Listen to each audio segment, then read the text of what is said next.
course, there are a lot of benefits of a family, and you would like to have them. The only thing is that if that's the only thing you have no options to go beyond it, then that creates problems, right? So when there were no markets, women would, the only thing that they could do was to get married and get married well, and that was kind of all of it. And then with more options coming in, this family is an option. There are other options. So it's like a trade-off. Anyway, let's start.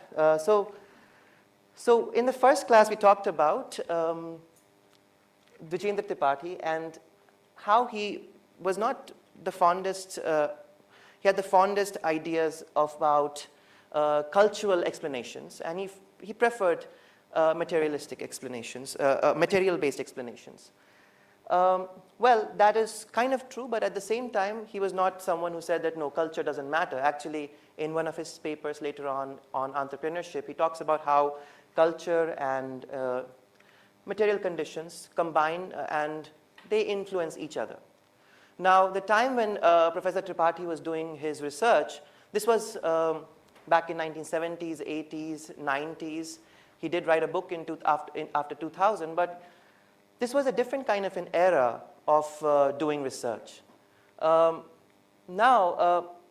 today, because of some specific advances in technology, I would say, in statistical power, in analytical power, we can analyze and collect large amounts of data, and that enables us to look at history from a different kind of a vantage point. So we are going to talk about three things that we have kind of touched upon again and again: institutions, culture, and technology, and look at some of the papers in these topics and how they have changed our understanding and grapple a difficult problem. So just to summarize what we did until now, we talked about two types of exchanges. One that are embedded in networks and hierarchies, the other that are embedded in arm's length interactions. And we talked about how these embedded systems, the first ones, are persistent. And whenever we try to build these impersonal systems, they are difficult because they are prone to, institutions are prone to corruption. If you try to teach everyone moral sciences, it is prone to decay or to convenient interpretations. And the third, if you just want to do a laissez-faire impersonal interaction, it's prone to a lot of opportunistic behavior. So we talked about the importance of incentives and formalization in business for a rising impersonal exchange, and the importance of trade and information shocks that could trigger these kind of changes. So we talked about Northwestern Europe there, which was able to do something like this. Now, today we are going to focus on these 9 boxes. We're going to talk about property rights. We're talking about legal origins. We're going to talk about ethnic institutions. We're going to talk about persistence of culture. We're going to talk about trust and its importance. We're going to talk about ideas and how they influence things. And we're going to talk about 3 types of technology. So there's a lot on the plate, as you can see, and we cannot cover anything in much depth. But the idea is to give you a broad survey of this literature and where is it headed to these days. Now, the first thing I want to talk about is the credibility revolution, what some economists like to say, but it's something we often don't realize, especially those of us who just did their PhD or who are currently doing research, that if you were in 1985 or 1990 and you wanted to run a regression, it was really, really difficult because you didn't have data at your fingertips where you could just type, reg x, y, r, comma, r, and that would give you a nice, fancy regression result, fully tabulated. So my advisor, who did his PhD like in 1955 or something, he tells me that how they had to go to these computer labs and get with their punch cards, and 1,000 data points was a huge amount of data points, and 1,000 data points mean every column and every single entry. Now, if that was so difficult, it's not surprising that you cannot do the law of large numbers says that if you have a large amount of information, you're able to conduct a better analysis. But if you don't have the tools necessary to analyze these large numbers, well, it creates limitations. At the same time, so after these kind of techniques coming in, a good book here is Mostly Harmless Econometrics by Angrist and Pischke, which gives you a sense of, in a very simplified sense, how you do analysis of this kind. And there was a rise of this credibility revolution. So say you want to grapple a simple question, like, it's not a simple question actually, that what is the role when colonizers divided an ethnic homeland into two? What was the effect of this kind of division? So the first thing that will pop in your mind is India and Pakistan, which were divided into two. And of course, we observe a lot of violence across the border and a lot of instability. But you may ask a question that, well, if, say, this partition had not happened, would things have been any better? Because maybe the partition was endogenous to the conditions that were already underlying in the region. So maybe that was the cause. And if you want to understand the effect of colonial partitions on level of economic development or on violence, you want a cleaner situation. And what would be a clean situation? What would be an ideal scenario? If you want to check the measure of the effect of ethnic partitions by a colony, what would you like to do? What would be an ideal experiment that you would like to run? If you were God, and so if you could simply run an experiment on human beings to check what is the effect of ethnic partition, of dividing a homeland into two, what will you do? Well, that would have problems, right? Because it's like giving a medicine. So you want to give a medicine. To some people, you don't want to divide their homeland. To some other people, you just want to randomly divide their homeland. Yeah? I would go back in time to before. I'm God, right? So Yeah, you're God. So you can literally change things right now. So I'd go back to before the partition and not do the partition. Exactly. So I had a control. So that's exactly what you will do. And that's what the goal is of much of what credibility revolution is all about. The goal is to try to look for situations where you could randomly do partition. So one thing you could go is that you can go back in time and try to create an alternate history where where India and Pakistan are not divided, and another where they get divided, and then you see how this changes. The other way you can do it is that, especially if you have large number of countries, large number of ethnicities, what you can do is that you can look at ethnicities that were partitioned and ethnicities that were not partitioned. But that's also not enough, because maybe the ethnicities that got partitioned were simply because of some underlying regions. So what you will really want is that for some random reason this partition happened. So now this paper in 2016, what this did, it went back in history and looked at the scramble of Africa. So this was in late 19th century. All these colonies come together, and the French, the Germans, etc., they all come together, and they literally take a piece of paper and divide Africa into various straight lines. So you can see a lot of straight lines in African maps. So they are just straight lines driven by somebody sitting in Berlin, actually, who drove them, and they didn't know what happened to ethnicities. They didn't realize which ethnicities were being divided, which were not. Now these guys use this setting to compare those ethnic homelands that got divided that way to those homelands that did not get divided, to find that today these places have much higher levels of violence, much poorer levels of government. So in some sense, because we want to play God in certain settings, history gives us a very good situation to do these kind of things. Because if we can find these kind of random situations where we, just randomly could divide things, well, we can learn a lot more. Now, there is a problem with this kind of doing things this way. The problem is that not every part of the world got this treatment, and so you are looking at a specific kind of sample.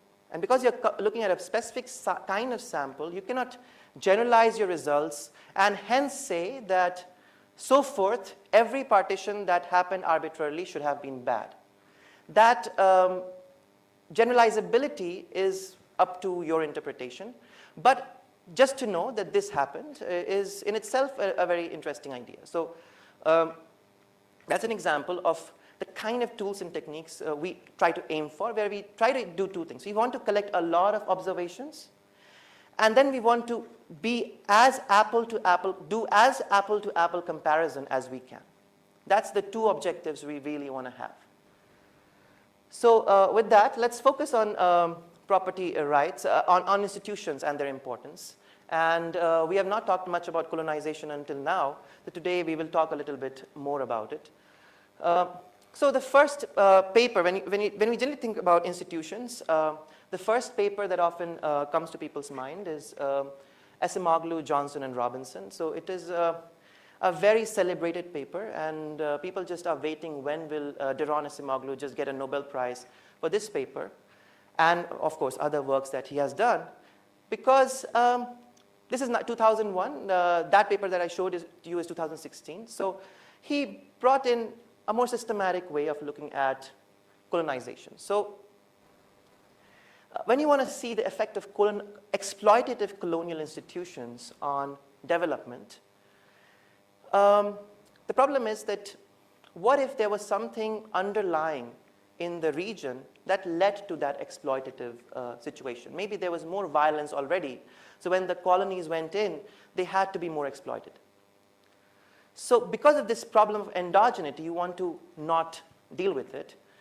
You want to have a setting where colonies kind of get, exploitative colonies get formed because of some reason which has nothing to do with modern development or nothing to do with some level of, with underlying conditions of that time.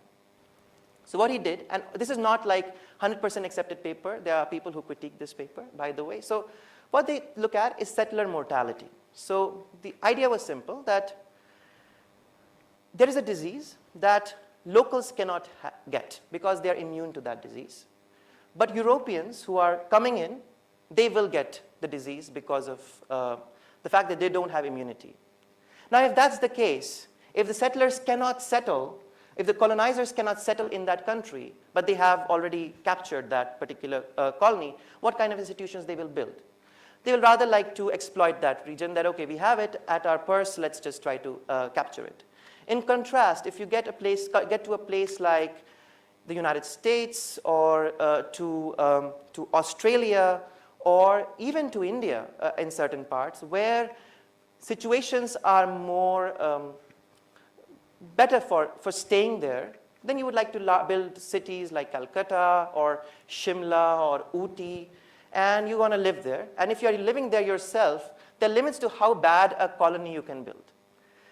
So they exploit this, this situation to, first of all, show that level of settler mortality is, the more it increases, the more, well, this seems the opposite, doesn't it? Well, okay, so the idea is simple. I think there's some, I'm missing on something, but the more risk of dying, the more exploitatory kind of institutions you build. Once you look at that, you find that, so I think it's the other way around. So the more,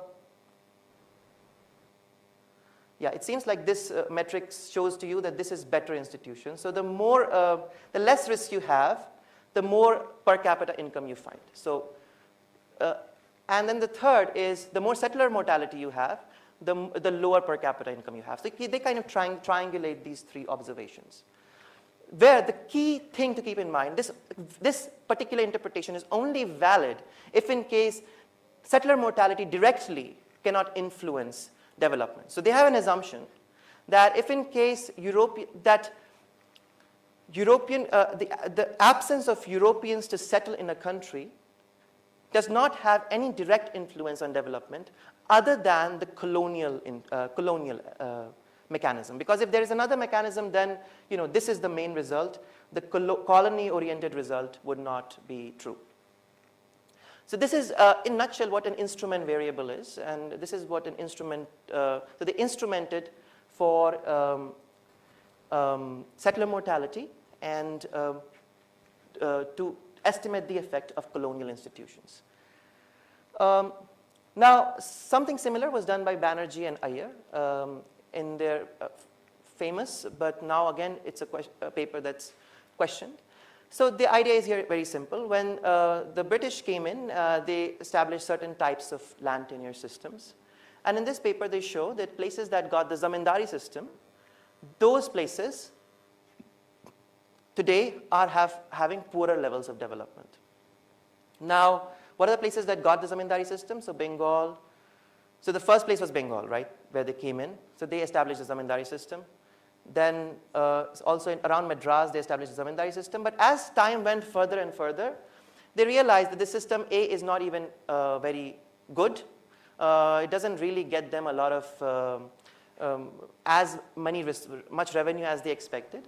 So they switched to a more individual or village-based land tenure system where tenants had more power. That's what they claim. Although there is a lot of debate on this issue that actually, when you look at the micro details, this is not really true. But this 2005, a lot of debate has gone after it on this topic. So as long as you believe in this codification, and that's where the credibility revolution kind of fails. If in case you have the wrong data or if you have the wrong classification, well, you may come up with really fancy conclusions, but underlying assumptions may not be true. But there are some aspects of this particular result which nonetheless are very interesting. So first of all, what they find is that actually this difference starts to increase only after the Green Revolution. So before Green Revolutions, these regions were largely on similar trends. But after the Green Revolution, there became a greater divergence. And what they find is that this divergence is an outcome of the inability of the zamindari regions to invest using their developmental funds that they had. Now, if you are simply doing a cross-country comparison, saying that we are going to compare the zamindari regions to non-zamindari regions, again, there is a problem, right? Because maybe there was something underlying about this region that led to this kind of situation. So they do two things. First, they compare only neighbors.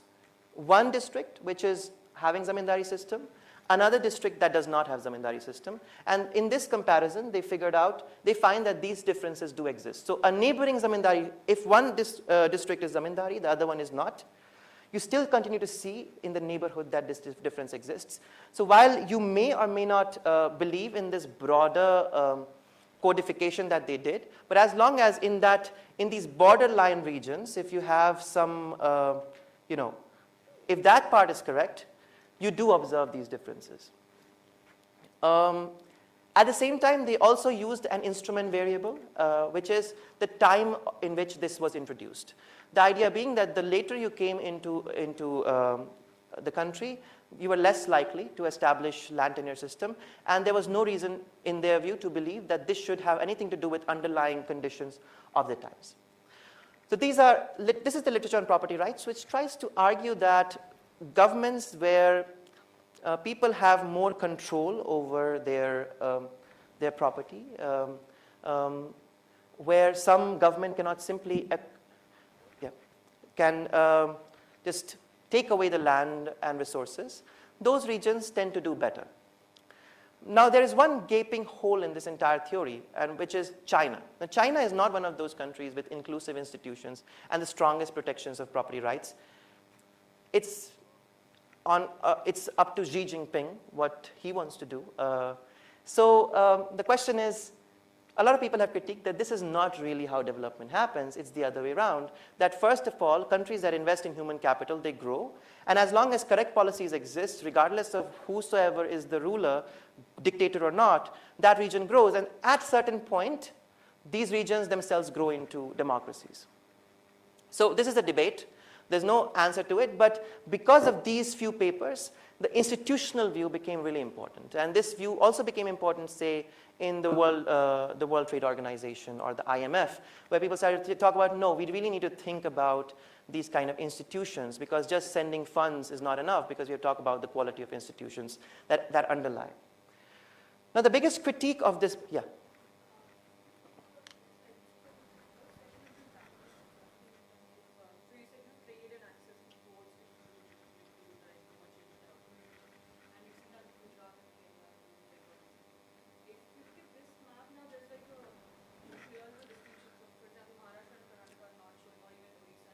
Yeah, so these are all British provinces, first of all. So one of the main limitations there is that Rajasthan, for example, it had some sort of a zamindari type system, actually. Now, the British didn't really create it. So there is a lot of criticism that goes into the situation that A, they are looking at British institutions, and B, they are not looking at other institutions. They have kind of ignored a lot of important places. But that's that. So the good thing, in some sense, about these papers is that you know what you get. So you can always go back. The data is available, actually. You can just go back and analyze the data by yourself. You can change the codification as you wish. And one person actually did it. They argued that the central provinces was mischaracterized. And the moment you remove this from a zamindari system to a non-zamindari system, the main results kind of go away. Although that doesn't really explain the other part, which is why should neighboring regions differ?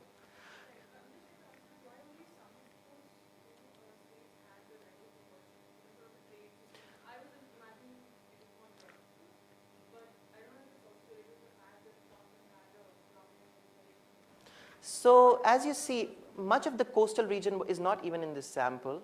So there are three kind of prominent regions, right? So basically the entire coast. So Chittagong was here. It was a major port in the medieval period.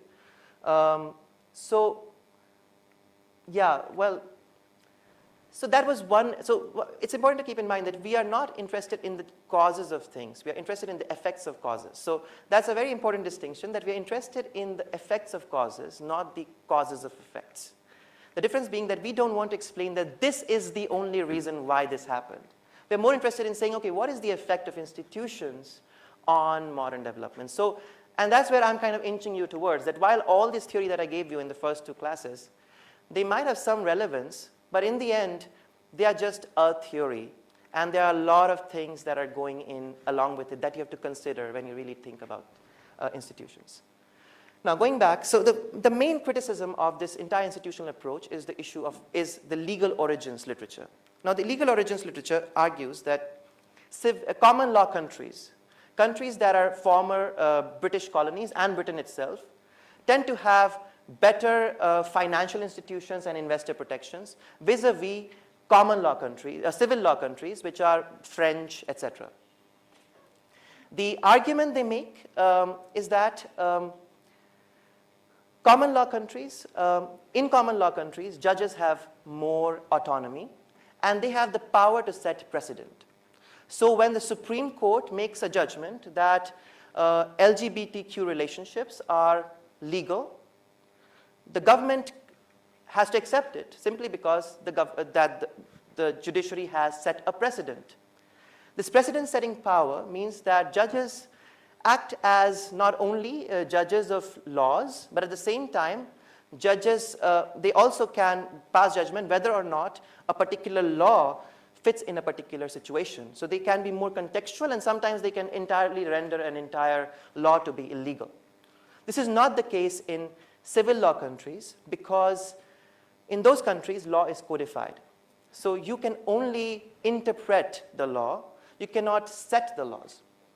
And the evolving argument that this Laporta LLSV is what they is the abbreviation, Schleifer, Vishny, Salinas, and Laporta, which is taking forward this legal origins argument. And they claim that this is what this does is that if you are a rich businessman, while in a common law country, it's hard to build laws that are biased against smaller investors, because you have to go and bribe not just the politicians, but at the same time, the judges. Because, but in a civil law country, you have to kind of deal with the problem of, you can just go to the legislators, and as long as you can capture these legislators, you can make laws that are intrinsically in favor of you.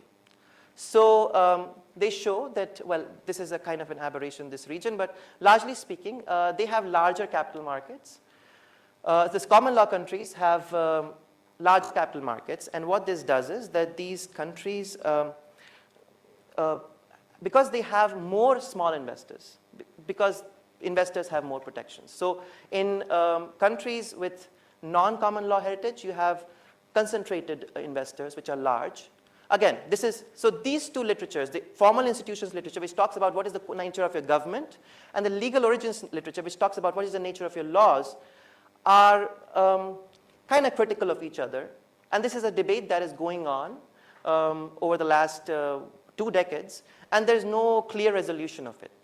So because these guys have made the argument that is it really true that the settler mortality rate cannot really directly affect development? And questions like that. So they have questioned each other's methodology, each other's interpretations, and so forth. Amidst all this, there's also a rise of literature on ethnic institutions. So Michalopoulos and Papaioannou look at, once again, divided ethnicities, and they compare ethnicities that were divided but had different institutions. So one had better rule of law, the other had worse rule of law. And they wanted to know, given an ethnicity in Africa, do ethnicities that got a better government or are part of a better government or a better country? So ethnicities are one thing, which are pre-colonial, and countries are another things, which are built often in an ad hoc manner. And there can be ethnicities that are part of 2-3 different countries. Now, depending on the rule of law in a given country, do ethnicities show differences across the different borders? This is what they want to study. And because they want to get local granular data, and GDP doesn't tell you local granular data, so they rely on satellite light density. So in the night, what are the places which are blimping on the satellite? And the assumption they make, and they show that this is correlated, that places which have more lights, they have more economic development overall. But because they can observe locally the level of lights on the satellite from NASA, they can see. So this is the border, and this is an ethnicity. And what here it shows is that this part of the border, this part of the ethnicity on this border has more lights, and they will estimate that this is having more development than this part. So they make these comparisons throughout. And they first show that actually national institutions don't seem to matter. Given an ethnicity that was divided, and say one part of the ethnicity went to a better government and the other part went to a worse government, they find there to be no persistent effects of good institutions, because it seems like the local conditions matter more. However, they also do something really cool, which is a regression discontinuity analysis. So because they have data about the border and the distance of the lights from this border, they can study if in case at the border, what is the level of light on one side of the border and what is the level of lights on the other side of the border going further away and away. So they compare regions or ethnic regions that are nearer to the capital of the country and further away to the capital of the country. And what they find is that if you're an ethnicity that is located nearer to the country's capital, at the border there are differences. So ethnicities that get a better institution that is nearer to the capital, in those situations, the interpretation will be that formal institutions are more effective. And so ethnicities do benefit from better institutions or worse, or suffer because of worse institutions. But as you go further away and away from the capital, the effect of the formal institution starts to wane. So as a net result, when you want to think about institutions, you have to think about a lot of things. You have to think about the formal institutions. You have to think about the nature of laws. And you have to think about the type of the effectiveness of the institution, how far away, because another institution comes into play, which is the ethnic institutions, the local systems, structures, that start to matter. Now, in another paper that came in the same year, they look at something opposite. So they get data from the Murdoch Atlas, ethnographic atlas, which tries to systematically look at the pre-colonial institutions or nature of societies before colonization. And they have one index, which is the level of centralization of this particular society. So these are the ethnic homelands of, so if there was no colonization, maybe Africa would have looked somewhat like this. Maybe these regions would have, come together. But these are the natural ethnic homelands that Murdoch has identified. Now again, some recent work of mine is more about how these kind of ethnographic studies themselves are biased by colonial lenses.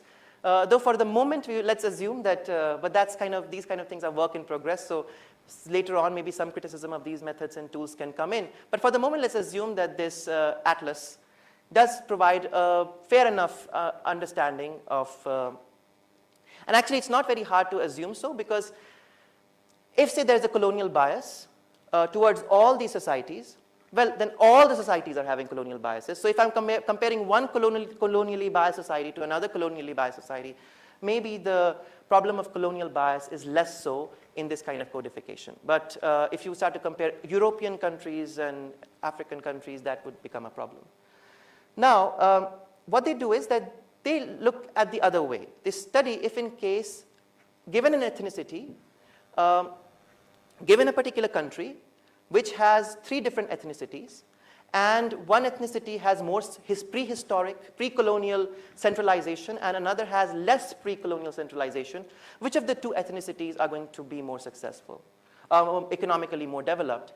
And they find that more political centralization historically in a pre-colonial period is linked to more development later on. Again, the interpretations may vary. It may be simply because the more centralized societies have more people in control of the government, and so they appropriate all the resources. So there can be certain interpretations, but what they observe is that the more centrally organized societies in a country, within a country, with the same set of institutions, has more higher levels of development today. They again do a regression discontinuity analysis, and they find that if we think of ethnicities as as something that slowly diffuse, we will not see the effects of differences. But if we consider that there is a 25-kilometer border between one ethnic group and the other, the group with higher centralization of power in pre-colonial period today has higher levels of development. A year ago, I mean, on a completely very radical group on Tamil Nadu, they were actually making a statement, obviously with very little data. The point that they were saying is that the kind of historical culture that the Tamil Nadu as a region enjoyed, combined with the colonial influence with the presidency of Madras, their argument is that if you look at the human development indicators, they seem to be headed in a more, positive direction. Now, obviously, it was not data backed, but I thought that was I kind of brushed it off that time. But now when I'm listening to you, I'm just kind of...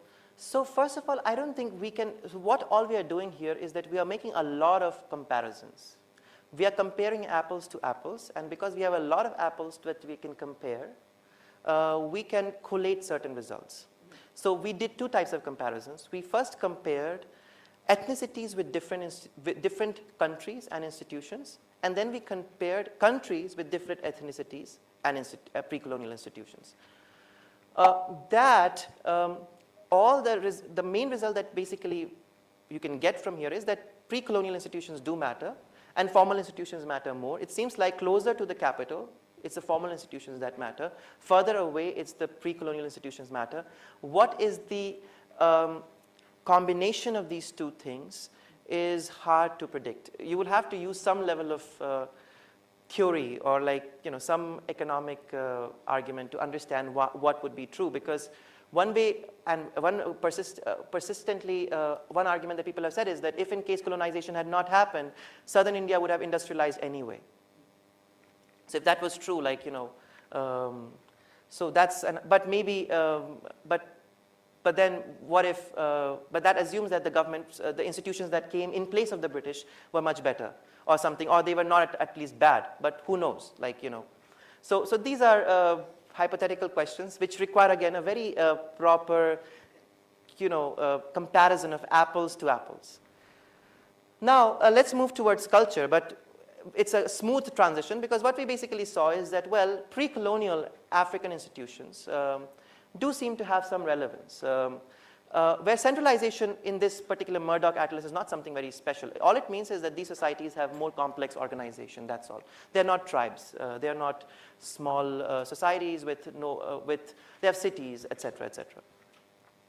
Now, one of the key pushes to this culture literature came by Nathan Nunn and Wan Chekon, where they started to study the effects of colonial slave trade on the levels of economic development today. So they looked at, so first they collected a lot of data on slave trade. And this is the map of transatlantic slave trade, trade that was happening during colonialism. And there also used to be a pre-colonial Indian Ocean slave trade, which we don't talk much about these days, but there was another. So Africa had always been a place where, which was a victim of slave trade. And what they find in this particular paper is that if you have greater exposure of slavery, today, and if your ancestors had a greater exposure to slavery, today you have lower levels of trust. And you have a persistent mistrust in your everyday activities. So they collect modern survey data, so the Afrobarometer survey, which collects information about individuals and their trust in the government, and their trust in others. And they find that persistently, places with more slave trade or a legacy of slave trade long, long ago, today have lower trust. And because they have lower trust, these regions tend to have lower levels of development. Now again, someone may say maybe there was something inherent about this place that led to more slavery. So there was more mistrust, so there was more slavery, and as there was more slavery, there's more mistrust. So it was basically, yeah. But isn't there a relationship between the previous set of slides that you showed and this? Assuming that institutions are the ones that actually broker trust at different levels, then I would argue that what you were talking about, that pre-colonial thing.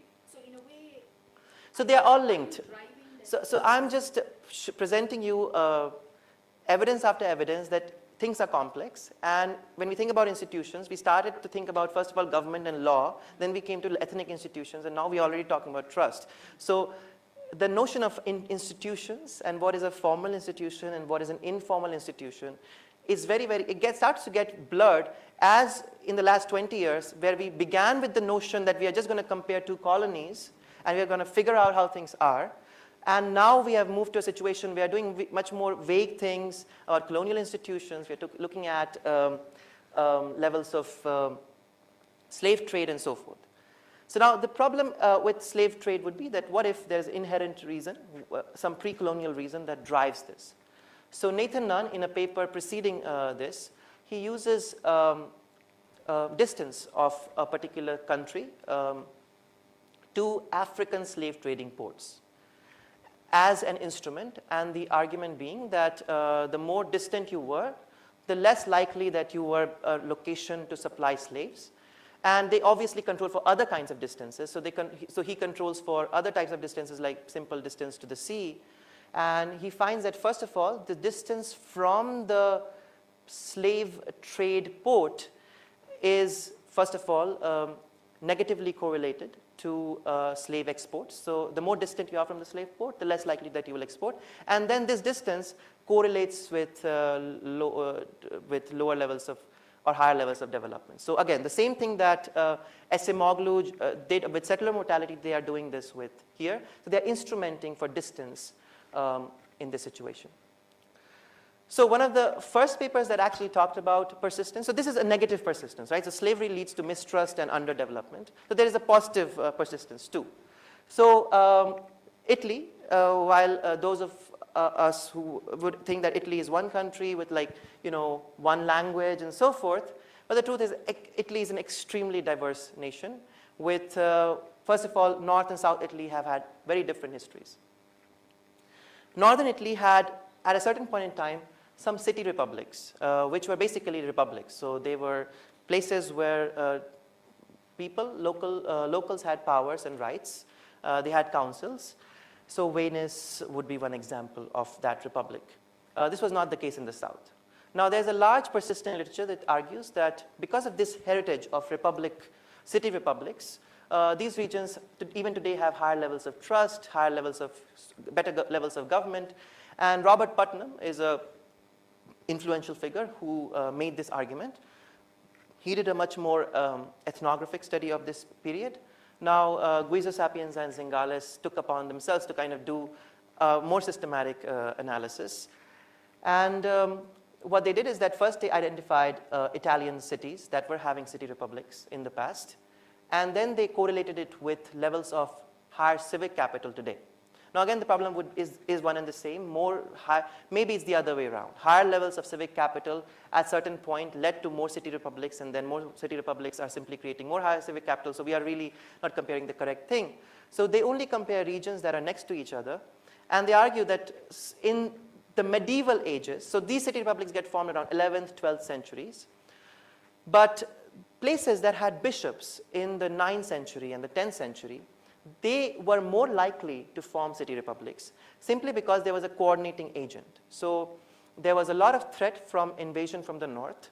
So these bishops got the locals together and they got them into a patti guelati, which is a sworn pact that you guys are going to protect each other.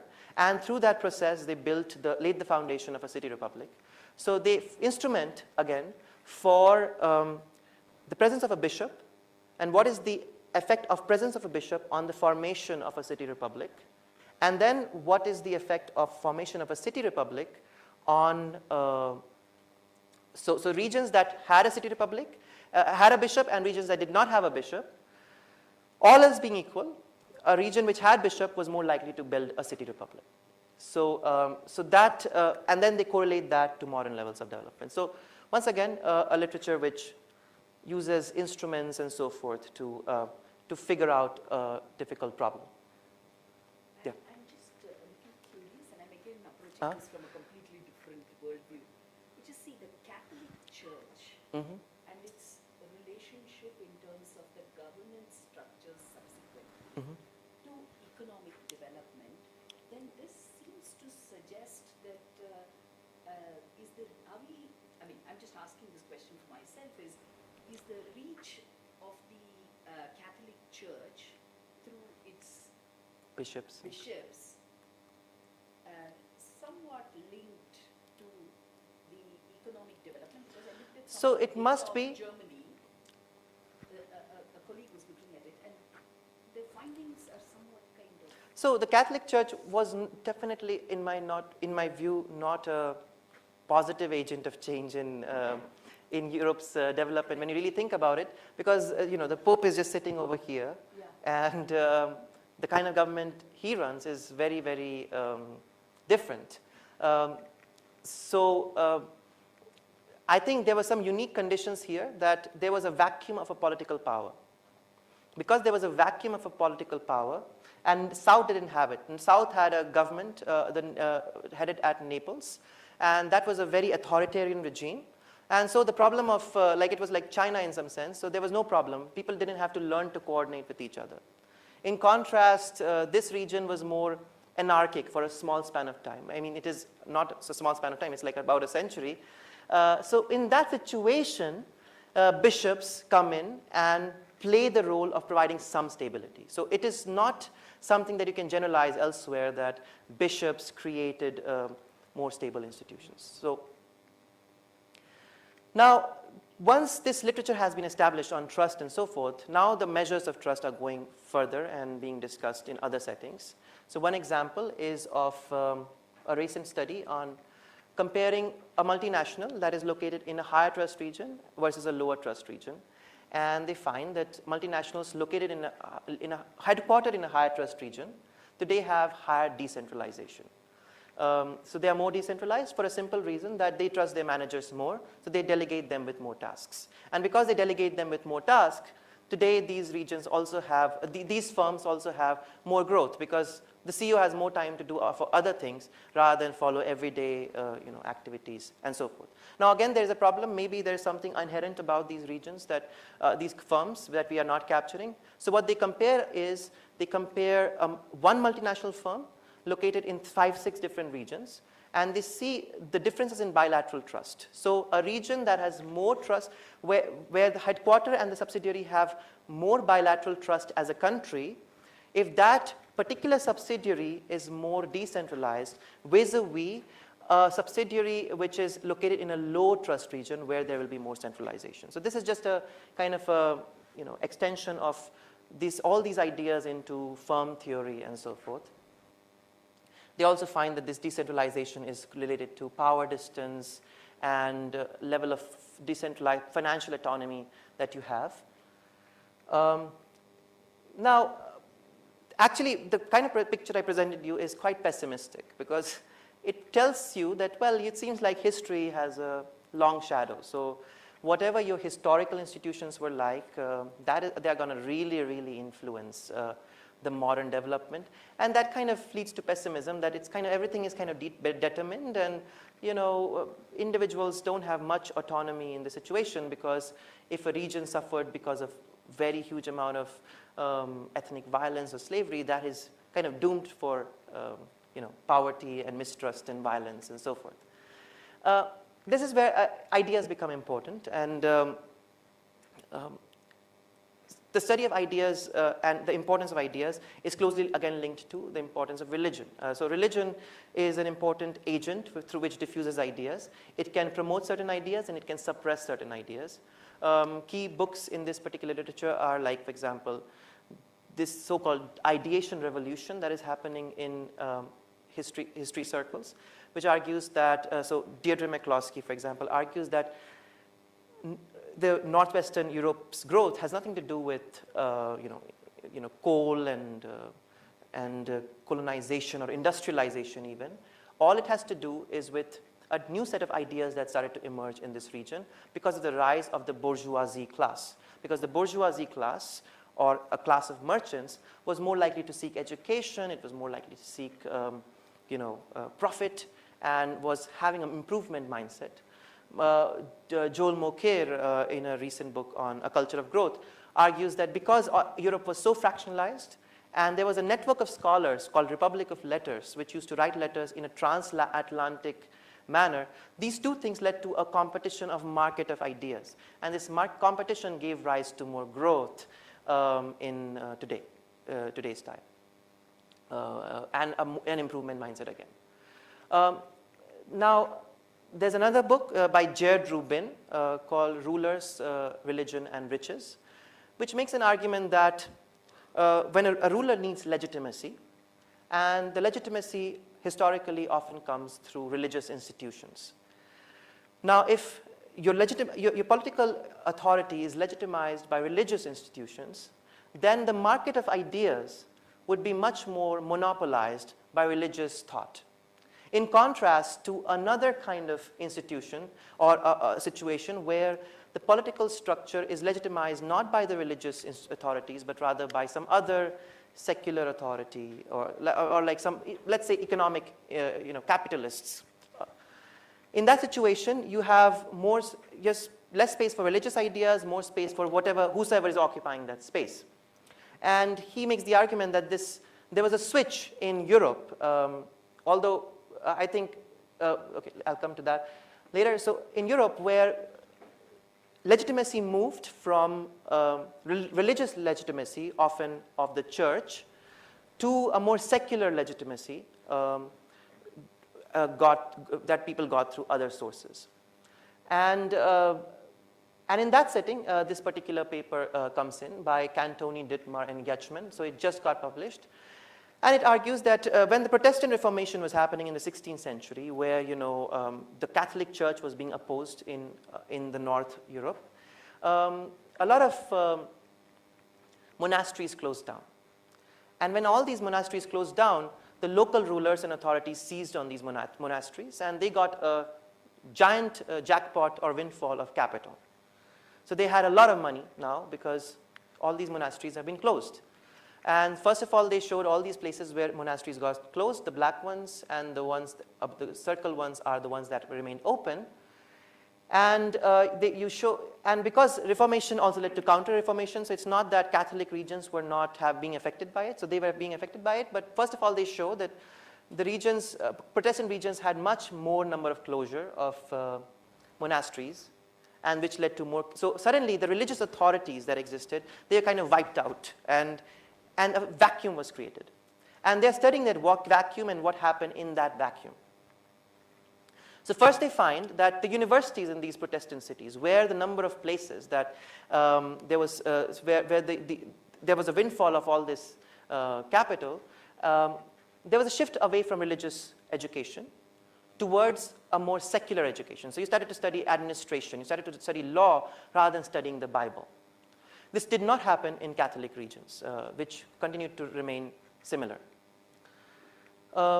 Secondly, so actually this was about jobs. So you got and did jobs in more secular situations rather than religious situations. Similarly with curriculum.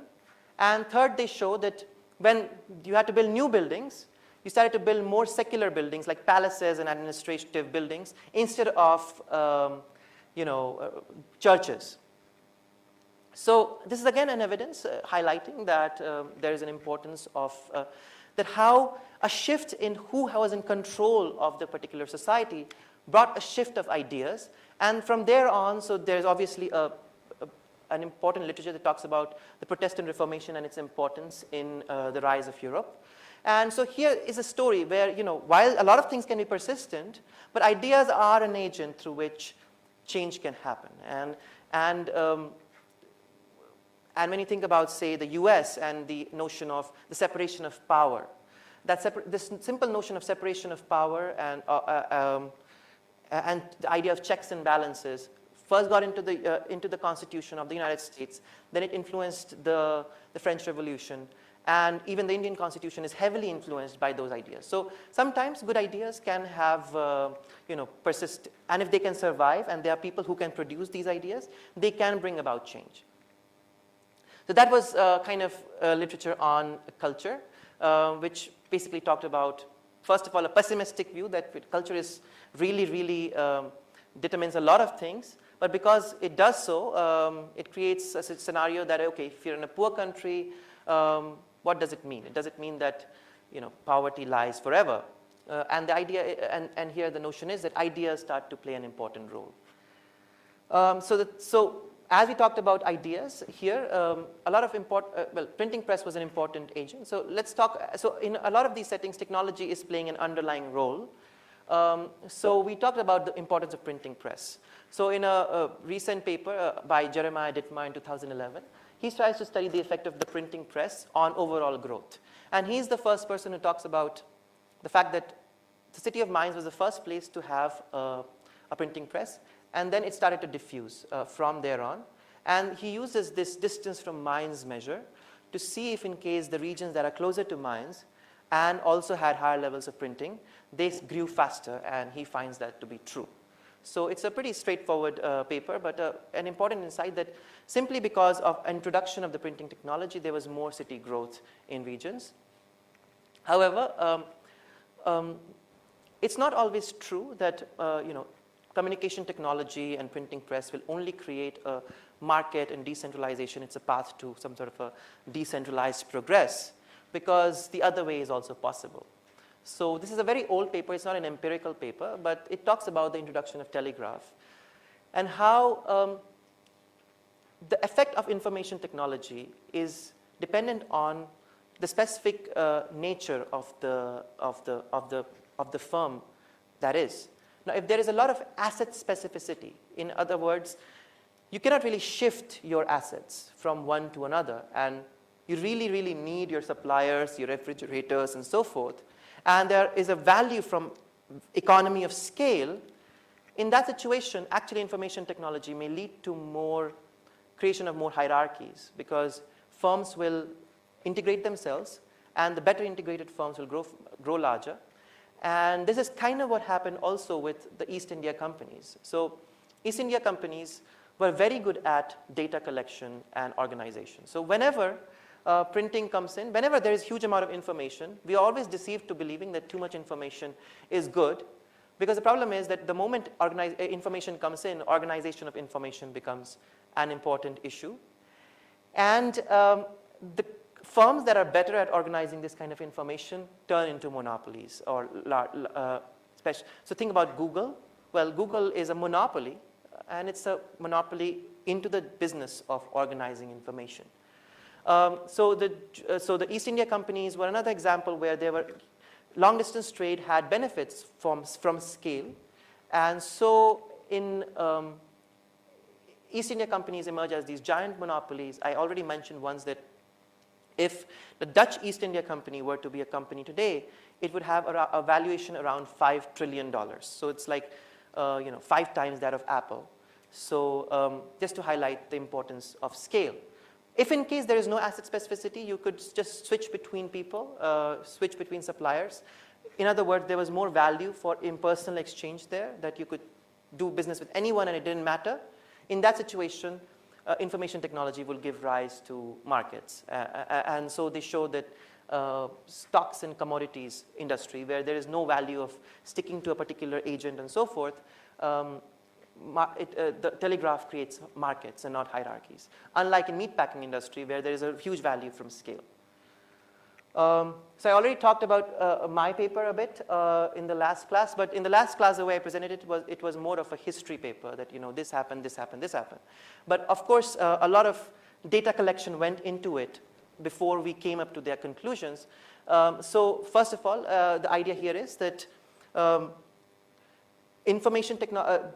commercial revolution at the Atlantic coast and the printing revolution of the country gave rise to a system where there was a rise of the markets. So markets arose because of the combination of these two factors. So to understand or test this hypothesis, what I did was I collected information about all the ports of 15th century and the 16th century. So this map shows you all the ports that are existent in Europe at that time, because I would like to know which cities in Europe were ports and which cities were not, and which cities were closer to ports, because the idea is that the closer you are to a port, it's more likely that you are a region which has exposure to long distance trade or to this Atlantic revolution. I also collected data on printing in the 15th century. So I wanted to see the effect of institutions in 16th century, but I don't want to collect data of printing in the 16th century because again there's a problem of endogeneity. So I collected all this data about 15th century. So what is the level of printing in the 15th century? Now, because there's a problem that we have not talked about, is that printing and ideas are contagious. So just because a city is printing a lot of books, it does not mean that it's the only city that is benefiting from it. So I had to also kind of calculate a way in which the books from this should be able to diffuse to a city over here or something. So I had to build a diffusion model to kind of estimate that how many books a city must be getting at a given time. So then that gave me a measure of printing penetration in a particular region, which accounted for not only books being printed in a given city, but at the same time, the books being printed around the city as a whole. And my goal is basically to see if in case these two things really matter, the distance from these ports and the printing, the amount of printing penetration that a city has. And the argument being that if these two things combine together, then this will give rise to impersonal markets or merchant guilds or decline of merchant guilds. But there's a problem that what if all this is mediated by prosperity? That is, the regions that are more rich seem to have both. They have both more printing and they have more access to commerce. So what's the underlying point is prosperity. Now we don't have GDP figures of 1500. So but an important established fact is that the more cities a region has, in general, it is more likely to be more prosperous. So I looked at the Europe and all the 335 largest cities of the region with a population more than 10,000. I took this population threshold because the population estimates themselves can be wrong, right? Because these are historical data. But if you're a larger place, it's more likely that you have better estimates of the population. So, and I looked for clusters of cities. So what are those places in Europe that have more clustered cities? And if a city belonged to a larger cluster, I noted it as a more clustered city, and it was a proxy for higher levels of development, more local competition, et cetera, et cetera. So this measure was meant to control for a lot of local factors, and I control for this. And then I label every city, whether it had a guild or not in the 1600, or whether it had an impersonal market or not in the 1600, and I simply plot this. So of course, a lot of regression also happens, which is being not shown here because it would be very difficult to show all that in here. So the idea being that more printing and more closer you have to see, if it's the two things together, it is this part of the region that is more likely to develop impersonal markets and so forth. So I told you a story last time and the last time before, which was more historical, which was more narrative based, but it was, in the end, it came from a collection of data. Now, as I showed already, that more closer you are from mines, more printing or less, the more closer you are to mines, more printing you have. So there's a clean negative correlation between distance from mines and level of printing. This doesn't hold true for something like the postal system, by the way. The postal system, which was also emerging in Europe after 1500, it was more of an on-demand system. So if you're a city that has established itself as a major commercial region, you will eventually form a postal set because you will just set up. So interestingly, the word taxi comes from a family which used to run a postal service in Europe. So it is that family which used to run around across Europe to deliver letters and so forth. And from that, the word taxi emerged, as we know. So the taxis were the first postal deliverers. But this kind of highlights to you the fact that, well, distances really matter. Like distance is a difficult thing. And the more distant, the more inaccessible you are, the more isolated you can be from both the good and the bad changes. So this brings to the point of technology. And this is a very and how technology can lead to, how transportation can lead to more market integration. So this is a very celebrated paper by Dave Donaldson in 2000, which actually came out way back. It got published recently. Based on this work on India and the railroads of the Raj, he got a Bates-Clark Medal Award because of the fact that he built a very large literature on this topic. So what he did was that he went to the archives in Britain. So he was at LSE and he collected all the archives at the British Library about when did a district get a railway, and what was its economy like before, and what was its economy like after. And that's all what he did, is that he first of all jotted very meticulously a data of the expansion of the railroad. So this goes like this, sorry. So 1860, as you can see, the railroad started to expand. As railroads started to expand, what he finds is that the region that before and after this expansion, the trade costs reduced for that particular district.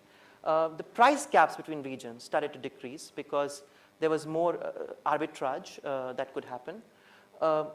Level of trade increased as a result, and overall income levels grew because of the printing press. Now again, this does not mean that colonization was good. Let's be very, very clear that this is not what we are talking about. What we are talking about is all else being equal, the introduction of the railway technology had a positive effect on a region. That's all. Now, Donaldson and Hornbeck tried to do something similar for the United States, where they had another kind of approach, where they tried to calculate the market access that a particular county had before and after the introduction of the railroads in the United States, which was being introduced between 1870 and 1890. So they collected information about waterways and canals in the United States, and then the expansion. So these are all waterways. So the Gulf of Mexico, the Atlantic coast, and then the rivers inside. And then you have the railroads, and you can see how railroads contagiously increase the transport access. Now what they do is that they measure this notion of market access, where they say that what is the cheapest cost it takes me to go from one place, from my county to another place, given the networks of transportation that I have. And then they measure what is the change in this market access before and after the introduction of the railroads. And they found that the more market access increased because of the arrival of the railroads, the value of the land increased. And the value of the land increasing implies that the region became more productive. So they do those kinds of tests. But again, it is to highlight to you how research on market access and technology and communication has been done over the last few years. The idea being that, well, we think about history in terms of some person writing things down and saying stuff, when it's actually quite a lot of meticulous collection of data and very careful analysis. Then another kind of technology is the media, and I specifically wanted to discuss about it because it's also an institution in itself. So Genskow, Glaser, and Golden in 2006, they talk about why is it so that until around 1870, 1880, newspapers in the United States were largely controlled by different political parties. So there were no independent newspapers. You were either a Democratic newspaper or a Republican newspaper. Now suddenly there was a rise of a more unbiased independent reporting, and they wanted to know why is that so. So they came up with two main reasons. One is that the price of printing went down because of technological improvements that happened in both in printing and in the production of paper, that is pulp and making paper from pulp, wood pulp. So this first calc showed that the prices went really down in a short span of time. And the second thing was that because of urbanization in the United States, the base of people who could read newspapers drastically improved. So you see this exponential increase in the number of newspapers being read in the United States.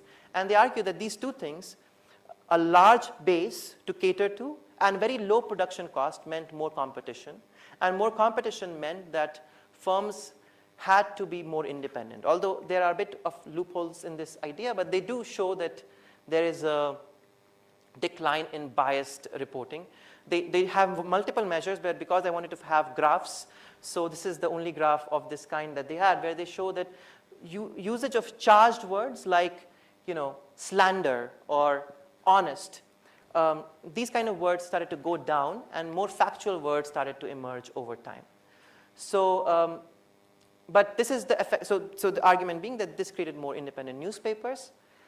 But then, do they really matter? Is there some value of better newspapers and journalism? So Dick Moss and Zingales, what they do is they try to study the muckraking era of the United States. So the muckraking era was a period between 1902 and 1917 when there was a sudden rise in investigative journalism, and which was exposing corruption of businesses. So there's a very famous book called The Jungle by Alistair Sinclair, which showed how the Chicago meatpacking industry was so adulterated. So once The Jungle came out, people realized that, wow, the meatpacking industry, what they're really eating is sometimes. So he talked about how there might have been human corpses that might have gone, and that might be what people be eating sometimes. So their food may be adulterated with those kinds of things. So once it came out, there was an outrage, and then there was the establishment of the FDA, or the Federal Drug Authority, in 1906. So there's obviously some evidence that this matters, but they try to systematically study this. So they looked at circulation of this particular muckraking magazine called McClure's, and they studied whether regions that had more exposure to so the cities or districts that had more exposure to the McClures, did the representatives of those particular district vote for more regulations, regulatory laws? The point being that, say, when a news like the jungle gets exposed and there are more people reading about that in a newspaper like McClure's, the representatives have more pressure to vote for the FDA law vis-a-vis those places where they are not reading these newspapers. At the same time, what they also found is that so the Senate in the United States at a certain point was not democratically elected. So you would not elect your senators. They were appointed by the states. And Cosmopolitan, which was a magazine back around that time, it started these series of stories about treason of the Senate, which talked about how the Senate was highly corrupt in the United States. Now, regions that were more exposed to this particular newspaper, the US representatives of that particular region, controlling for all the other things, were more likely to vote for the 17th Amendment of the United States, which argued that the Senate should be democratically elected and not appointed. So this again highlights. So today's talk is more, methodology oriented rather than, some theory or a giant theory that I want to explain to you. And we kind of went through a lot of literature, and the idea was that to kind of abreast you of what's going on in the field, because while we often think that historians just say stuff and make things up and have their opinion, and then somebody else can have their own opinion. But it is possible that history was like that before, because it was like a guild. There were entry barriers, and I have a favorite student. I'll give that favorite student the best topic to study, and so forth. But because of a technological disruption like statistics, someone like me, who doesn't really have a history background, I'm an industrial engineer in the end, can scan a lot of archival material, can codify a lot of archival material, and can use simple statistic, and quickly update myself from a lot of things. So think about something like reading the Ane-Akbari, which is kind of important in my research. Now, if you were in an age before the internet, you had to go to some library to read Ane-Akbari because it would not have been available otherwise. Today, you just search Ane-Akbari PDF online. You get the Ane-Akbari to read in whichever language you wish to. The entire libraries are digitized and available. And what it does is that this guild, if at all existed, of history, has been broken down. And the entry barriers are easier. It doesn't mean that it is an easier field. It means that it's become a much tougher field.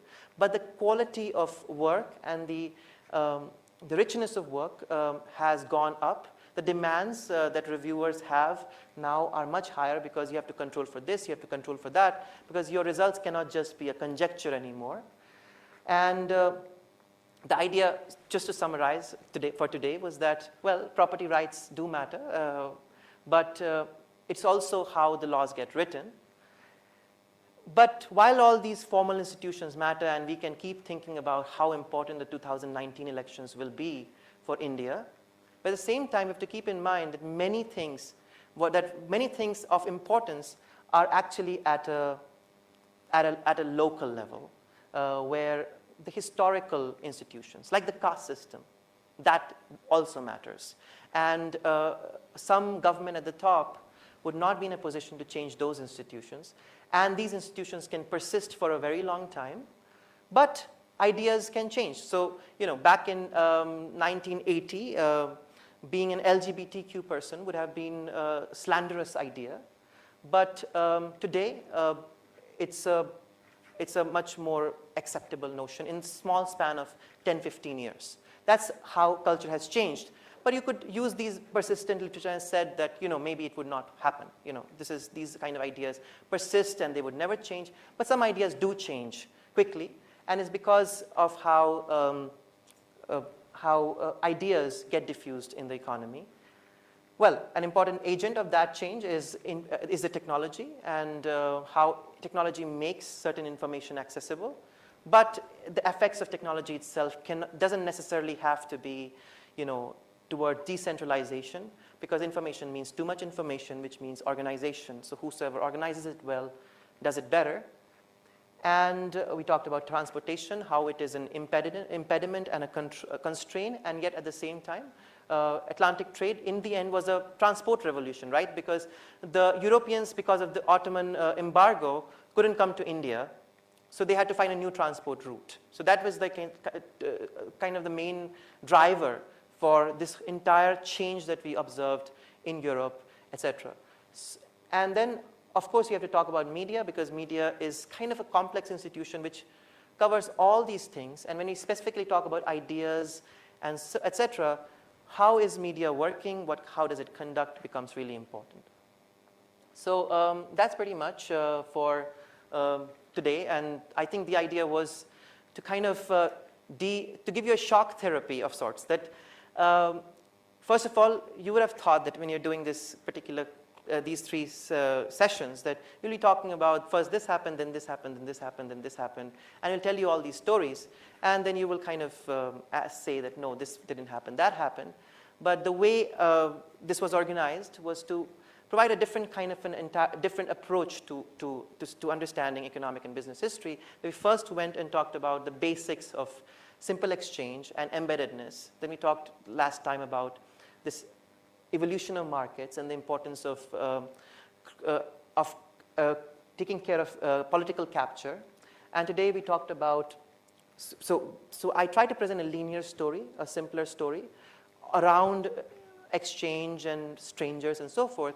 But then today's point was that, well, there's a lot of thing in the background that's happening at the same time.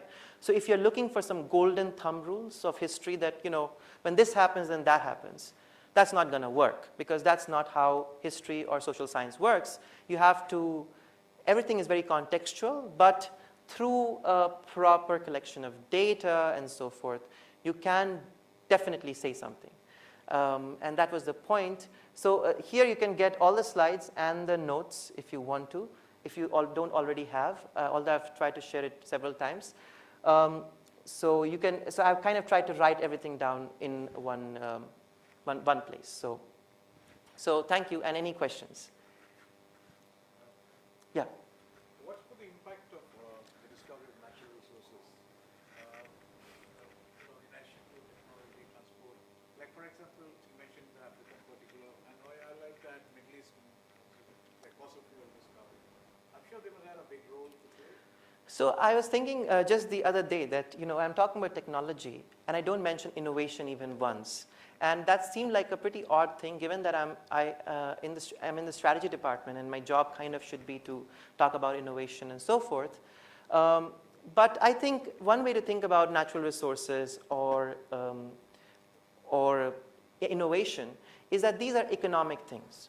This is what the material stuff is, money, oil, and some innovative new product.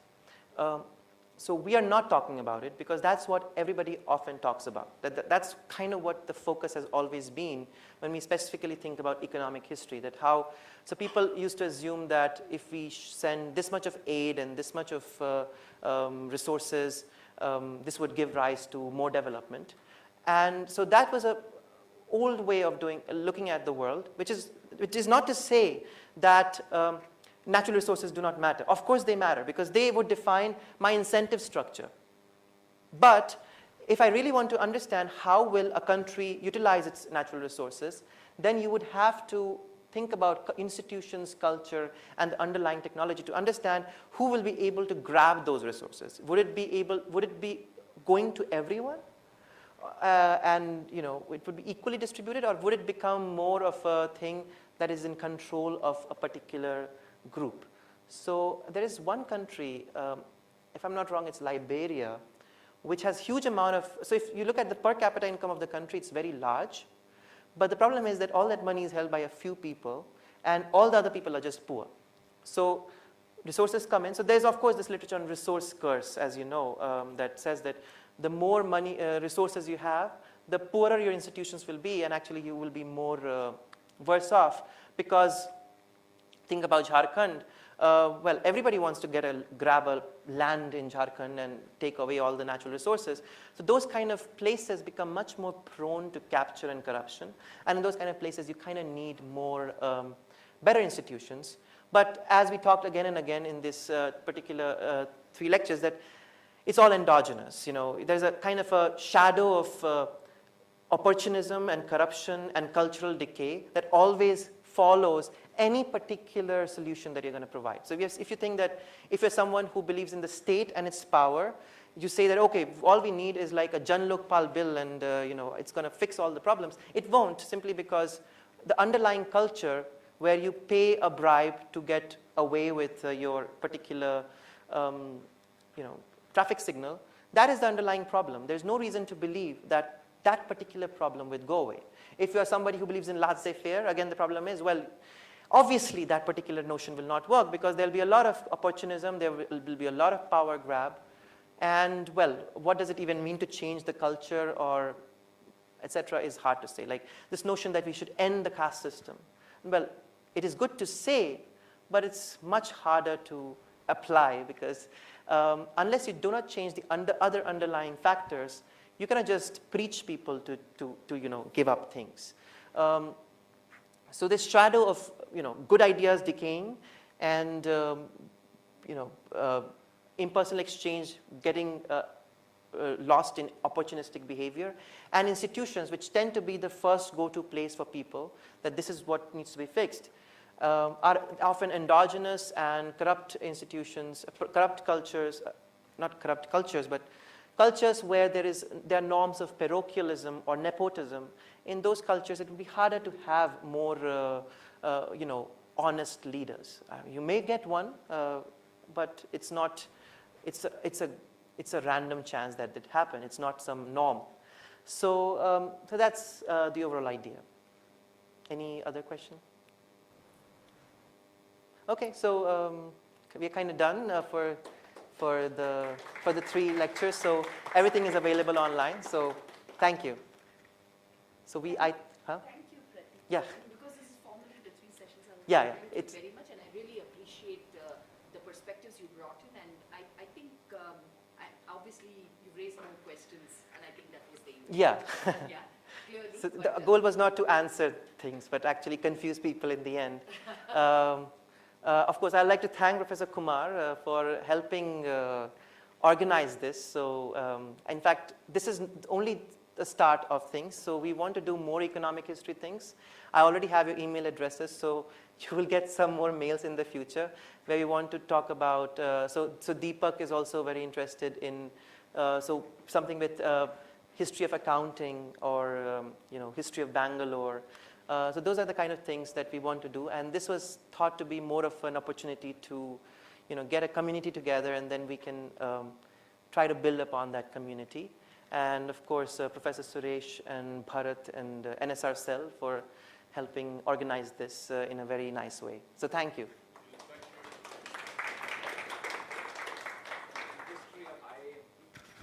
Yes.